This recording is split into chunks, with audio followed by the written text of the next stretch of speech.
movies and television are symbols. Are you aware that I have been talking to some doctors in Los Angeles who have been doing some research on this, and I find it to be absolutely fascinating that many of the gangs, the Latino and the black gangs in the major cities across America, their graffiti that they are spraying on buildings, their graffiti are actually Masonic emblems and Masonic seals and symbols.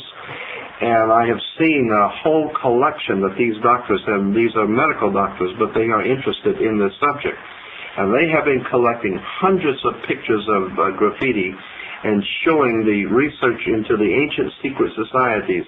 And there's no way that these black and Latino gangs could know these symbols. There's definitely a connection between the gangs and some sort of a higher orchestrated mind behind the warfare going on between gangs.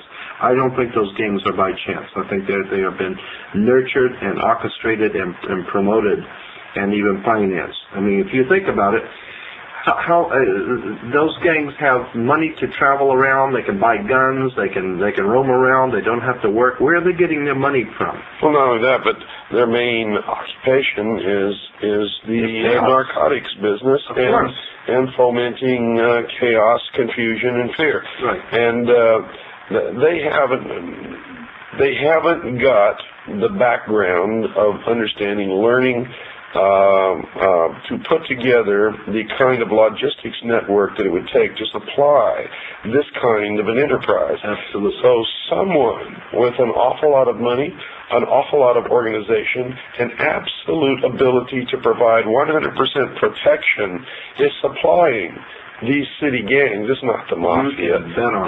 You can bet. This is a very sophisticated, a totally protected organization. Absolutely. As a matter of fact, the San Francisco Chronicle had 2 full pages in one of their newspapers I still have, where they were talking about how this federal government was bringing in narcotics from Asia during the Vietnam War in the bodies of American servicemen that was being killed in Vietnam, and they were bringing in bags of pure heroin and pure narcotics from Asia in the bodies of American servicemen. And what were they doing with it? They were giving it directly to the mafia, because the mafia is doing a little tricks for the government. It takes care of business for the government, so they have to be paid. Well, let's clarify one thing here. It's not the government. It is these secret societies that are operating behind our government. That's correct, exactly. Behind the veil of national security. Yep. And I might remind you that back in history, when Albert Pike and Giuseppe Mazzini were corresponding and were setting up the core foundation of the Illuminati within Freemasonry, both in their respective countries, and at that time, of course, Albert Pike was the Grand Commander of Freemasonry throughout the world, and Giuseppe Mazzini was his counterpart in Europe on a lower level. It was Giuseppe Mazzini who created and fostered and gave the charter to what is now known as the Mafia. That's right. La Cosa Nostra was Mazzini. That's correct. Masonic order. That no is doubt right. about it. And this explains the close cooperation between government and the Mafia. That is right. Absolutely. And when we also understand that the old magic practicing priest, of the old Celtic Druid priest of ancient England, in the person of Merlin the magician, when you understand that the old priest, the magicians, worked their magic on people with their magic wands, and their magic wands were always made out of holly wood, and they're still working their magic today with Hollywood. If you understand how we are being manipulated, we're being programmed, Hollywood is nothing more than an instrument in the hands of the secret societies. And in Los Angeles, anyone who knows anything about the motion picture industry knows that the real bosses are in New York and back east. Nobody makes any decisions here in Los Angeles. Those decisions are made by some very powerful people behind the scenes in New York and upstate New York. And we're not talking about just Hollywood. We're talking about the media overall, in general, right, including print, television, radio, right, the whole works. And specifically, what we're looking at is a very sophisticated method of manipulation and brainwashing, exploitation. Correct. Absolute exploitation of people's ignorance. somewhere along the line, and as I said to you before a few minutes ago, the greatest enemy this country will ever face, the people who are behind the scenes of government in this country, their greatest enemy is you. You who think too much. As a matter of fact, there was a motion picture called, a few years back, called Network. And in the movie Network, at the end of the movie, the star was a newsman, and he said something to the effect that you don't have to worry about America being destroyed. America's not going anywhere because we feed everybody. So if we go, the whole world goes because we're feeding everybody. But there is something that is lost forever. There is something that has gone and is legitimately lost, and that is your freedom as an individual human being to be free, to do your own thinking, to be your own person. That is lost. You have been taken over and you don't even know it. And he said, and the reason why is because you don't read, you don't think, you want to be entertained by Bugs Bunny and Big Top Pee-wee. All you want is your recapable tires, like he says, and all of your creature comforts, and you don't want to put yourself out, and so consequently, karmas, the law of karma, cause and effect. You have not defended your freedoms, and if you don't defend your freedoms, then you're right. Then you don't have any. That's correct. Now, let's go back to this symbology. We're talking about on the back of the reverse seal of the United States of America. Right. We see at the top of this pyramid, which, by the way, does not have a capstone, we see an eye surrounded by rays, right. And this eye signifies, really, in the beginning, signified the sun. Yeah, Horus. And the god of the sun. That's correct. And we see that same symbol as the insignia for CBS. Mm-hmm. CBS eye. That's right. And we also see in the NBC peacock a tail, and each feather of the tail has an eye on it. And we also see the symbol of one of the information computer networks, America Online, is the pyramid with the, again, all-seeing eye. We see the symbol of Prodigy, which is another computer information service, which has as its symbol the pentagram. And by the way, folks, there's been a lawsuit brought against Prodigy because it has been discovered that as you sign on to the Prodigy computer bulletin board database system, built into the program that they send you so that you can sign on to this system and use it, is a method whereby they actually read the information on your personal hard drive, on your personal computer. And I don't know where that goes or what they do with it, but there has been a lawsuit that's been brought against Prodigy for they've been caught in the act, is what I'm trying to tell you. Yeah, right. And it's in court right now. We'll let you know how that's resolved and what happens. But I will tell you, if you're signing on to some of these national computer information database systems, there's a good chance that you're the one that's being that is being computerized, probed for information, while you think that you're probing them for information. It's actually the other way around, and it's set up intentionally that way. I had an interesting conversation with a very high-ranking rabbi in America about 3 or 4 years ago. And he had written a book, and I was very interested in it, about symbolism, or occult symbolism in America. And some of the interesting things he brought out was the movie Frankenstein.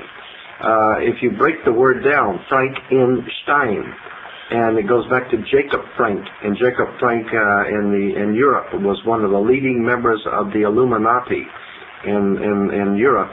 And the idea was that in the old movie, Boris Karloff comes out and tells you, in the old original 1933 movie of Frankenstein, he comes out and says that this is a story about a old mad scientist at Bavarian University of Ingolstadt. And he has put together all of these nefarious pieces and created a monster. And that's what Frankenstein meant. And the rabbi was bringing out that all this story of Frankenstein is that the Bavarian professor Adam Weishaupt had put together a Frankenstein monster to frighten the world. And what he did is he used different people and put them together, the different pieces, into a monster. And so Hollywood has known these stories. Hollywood is totally aware of all of these symbolism that's behind these stories. And so I'm saying there's no way we are going to remain a free people without facing the facts that it's an educated electorate. We love to go around talking about how we have the right to elect. Boy, in America, we have the right to elect, but we don't have the right to select. That's what the problem is. So without education, without knowledge and understanding, which comes from many hours of study and listening and understanding and researching on your own, we're not going to remain a free people. And that's really the key, is not to believe anything that you hear from anyone, including me, including you, absolutely, including their own mother. People have got to learn to start digging up and researching and studying on their own. Absolutely. And then you will make it your own. Then you will finally see how we have been had as a people. And believe me, we are in serious trouble because the secret societies, even the Masonic orders today, when I have asked these Freemasons, who is it that is actually running your organization, they will tell you that they have a name for them they call the hidden masters. The hidden supervisors. The hidden masters. And it's always 9. Right. And that goes back to the legend of the beginning of the Order of the Rose and Cross and Hiram Abiff and the whole works, all the way back into history, that there is a round table of 9 somewhere who is guiding all the machinations of the secret societies leading to a one-world government. Now, I don't know if these 9 people really exist. It doesn't matter. That's exactly right. It doesn't matter. But what we do know is that it is organized, it is orchestrated, and there is a method to the madness. And it may not make any sense to you because you don't know what's going on. But if you were on the inner sanctums of these criminals as they're planning their criminology throughout the world and their bloodshed, if you were a fly on the wall meeting with these criminals, then you would see that the things which are happening in the world make sense. That's correct. And also, one of the methods that they manipulate us is to turn us against each other. Absolutely. Racism is a form of this. Yes. Getting different religions to fight against each other is a form of this. But that's a protection to them. As long as you're out fighting somebody else, you're not joining forces to uncover them. It's part of the distraction, the illusion, so that we're not looking in the right corner to see the cockroaches doing the real damage. Absolutely. When they crawl out from under the sink at midnight. And that's a very good analogy because that's just what they are, the cockroaches. And as a matter of fact, they have symbolism in words, as I said, and I want to throw this one at you. In California, we have something called the criminal justice system. Think about it. It's a criminal justice system. And they know what they're doing. I mean, they have this thing back in Georgia called the what is it for disease control, the Center for Disease Control. It's not the Center for Disease Eradication. It's for the Center of Disease Control. The way that we have grown up in this country, accepting symbols, emblems, words, institutions, government symbols, we need to educate ourselves that there is a whole world of knowledge there that we have not been privy to know. Well, their concept of us, meaning the normal, everyday, and I consider myself to be in that category. Right. I'm just like everybody else out there. Probably if I had never been a member of the Office of Naval Intelligence, I would never have caught on to any of this and would not be doing what I'm doing right now. So I'm no different than the average listener out there. It's just that one day I woke up, looked myself in the mirror and said, Bill, you've been stupid for all of your life. I'm not going to be stupid anymore. Now I've got to do something smart. I've got to wise up. And that's really the only thing that separates me from most other people. So, but their concept of us is that we're like animals, like cattle, that we don't have any intelligence. Precisely. That's why they say that our offspring are kids. And we have kids. And they rub it in our face. Absolutely. They rub our nose into it. And we go around saying that we have kids. Now, kids are baby goats. That's what they think of us. We're a bunch of goats, a bunch of animals, cattle, and that we deserve. They figure we're going to get taken anyway because we're so stupid. Their idea is that since we're going to get taken anyway, they might as well do it. They might as well go on and do it. Because somebody's going to do it anyway. Absolutely. So I'm saying I'm tired of being taken. Me too. And I want to wake the people up around the world to the fact that there is a method to the madness. It is orchestrated, organized, directed, and financed by criminals, and until such time as you understand that, you're never going to see this world getting any better, and somebody has to take up the reins. Somebody has to do this. And we're putting our lives on the line by doing this, but at this point, societies, and there's no way that these black and Latino gangs could know these symbols. There's definitely a connection between the gangs and some sort of a higher orchestrated mind behind the warfare going on between gangs.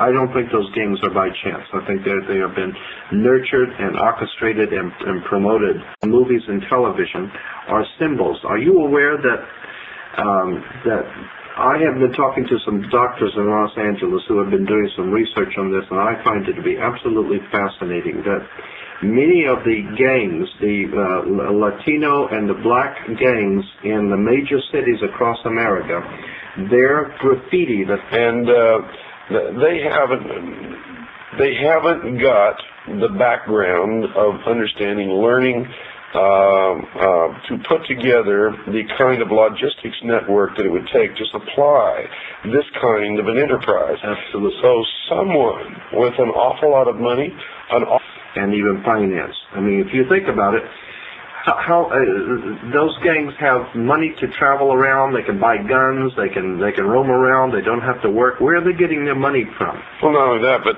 their main occupation is the narcotics business and fomenting chaos, confusion, and fear. Right. They are spraying on buildings. Their graffiti are actually Masonic emblems and Masonic seals and symbols. And I have seen a whole collection that these doctors have. These are medical doctors, but they are interested in this subject. And they have been collecting hundreds of pictures of graffiti and showing the research into the ancient secrets